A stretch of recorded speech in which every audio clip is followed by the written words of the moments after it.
ఇచ్చాను, దానికి అంత కోపం ఎందుకు? అయినా ఇది ఇవాళైనా రేపైనా బయటపడేదే కదా. చెప్తే ఏదైనా సలహా ఇద్దామని వచ్చాను. ఏయ్, ఏం విన్నావే? ఏమడిగితే ఏం సలహా ఇస్తావు? నీ అల్లుడు నీ చిన్న కూతుర్ని ఉసుకోపో అన్నాడటగా. చెప్ప పగులుతుంది. ఎవరే నీతో అలా చెప్పింది?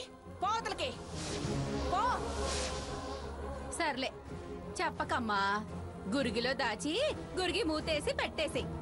అయినా వ్రతంలో తెలుస్తుందిగా ఎవరొచ్చింది ఎవరు రాంది. అక్క నువ్వు ముగ్గేసుకో.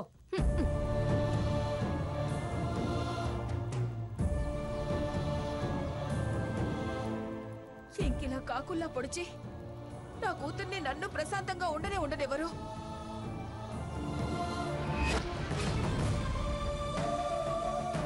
భగవంతుడా, ఈ చీకట్లో కన్నీళ్లు కలతలు ఆపు తండ్రి. అరసి వెళ్ళి వచ్చి సూర్య నమస్కారం చేయిస్తాను. మమ్మల్ని కాపాడు తండ్రి, కాపాడు. అక్క రా, ముందు నువ్వు స్వర్ణకి తలంటి స్నానం చేయించేలోపు నేను నైవేద్యాలు పూజ ఏర్పాట్లు చేస్తాను. రా అక్క, రా. పద.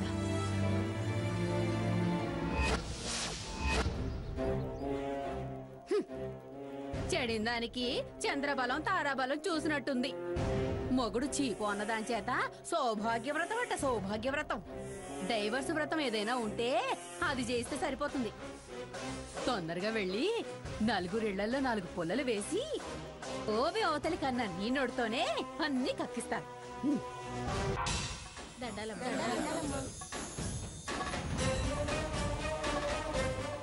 సీతాలు ఇలా ఇవ్వు.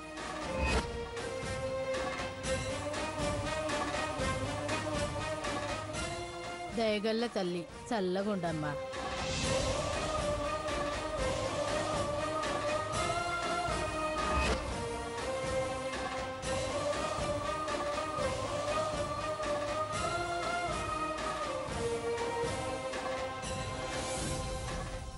పాపం అత్తయ్య గారు కోడలి కోసం వరుసలో నిలబడ్డారు.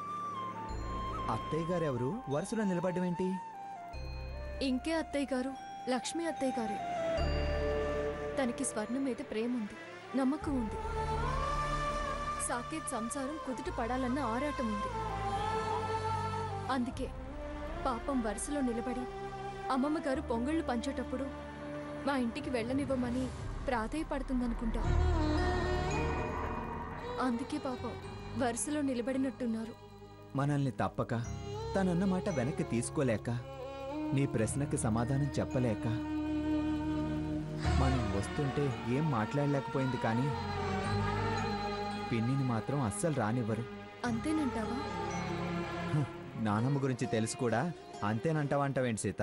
కోయిదొర మీద అంత నమ్మకం ఉండి కూడా ఎందుకు సాకేత్ని మందలించకుండా నోరు మోయించలేకపోతుంది?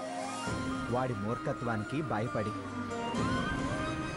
వాడి మీదున్న ప్రేమను చంపుకోలేక. ఎప్పుడో అప్పుడు ఆ ప్రేమే ఆమెకు శత్రువు అవుతుంది. అప్పుడే ఇద్దరూ మారుతారు.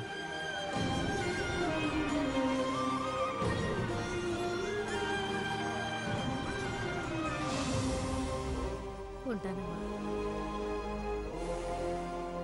నా మనవరాలి పురిటికి డబ్బు లేదు తల్లి.